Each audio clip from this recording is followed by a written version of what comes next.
Assalomu alaykum do'stlar. Bizda 6-savol. 25 yoshli erkak taxminan 70 kilogramm. 70 kilogramm erkak kimsasiz orolga kema halokati sababli borib qolgan. U insonda yegulik yo'q, faqat ichimlik suvi mavjud va quyidagi berilgan zaxira energiya manbalaridan qaysi biri erkakning ko'p miqdorda kaloriya bilan ta'minlaydi deyilyapti. Biz bilamiz, bizda uglevod, protein ya'ni oqsil va lipid bor. Bu uglevod bilan protein 4,1 kilokaloriyadan energiya beradi. Lipid ya'ni yog' bo'lsa 9,3 kilokaloriyani beradi. Bizda savol shu tarzda bo'lyaptiki, qaysi biri ko'proq erkakka energiya bilan ta'minlay oladi, ya'ni ko'proq vaqt energiya bilan ta'minlay oladi deyilyapti.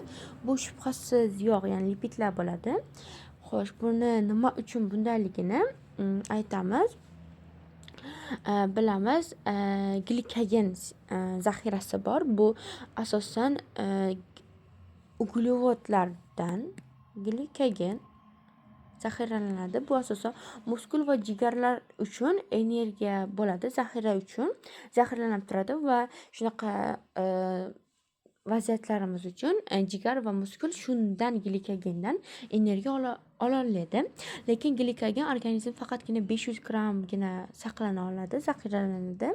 Lekin u ochlikda jami 1500-2000 kilokaloriya energiya berib, 1-2 kun ichida bu insonni energiya bilan ta'minlay oladi, ammo lekin 1-2 kundan so'ng energiya bilan ta'minlay olmaydi do'stlar.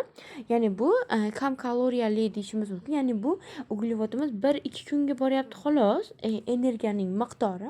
Endi oqsillar bo'lsa, bu hayotiy muhim organlarda zaxiralanish juda ham qiyin. Lekin yog'lar, ya'ni adiposit hujayralarimizda uzoq muddat energiya bera oladi bizga. Bu haftalargacha, hatto oylargacha ham yetishi mumkin. Demak, savolning javobini tushundik degan umiddamiz. Mana bunda sxema ko'rinishida berganman. Ya'ni bunda glikogen, ya'ni uglevod, birinchisi uglevod, protein ya'ni oqsil va lipidlar kilokaloriyasini majida o'sish ketma-ketligida, ya'ni u qanchagacha energiya berishini berib o'tganmiz. Misol uchun, glikogen 2000 kilokaloriyagacha maksimal bersa energiya, bu 1-2 kun yetyapti xolos do'stlar. Bunda eng muhim jigar va mushaklar foydalana oladi xolos. Endi bo'lsa, oqsillarni qancha tejab sarflasak ham 24000 kilokaloriyagacha, ya'ni o'rtacha hisobda aytyapmiz, bera oladi. Bu haftalarga yetishi mumkin bu energiya miqdori oqsillarniki.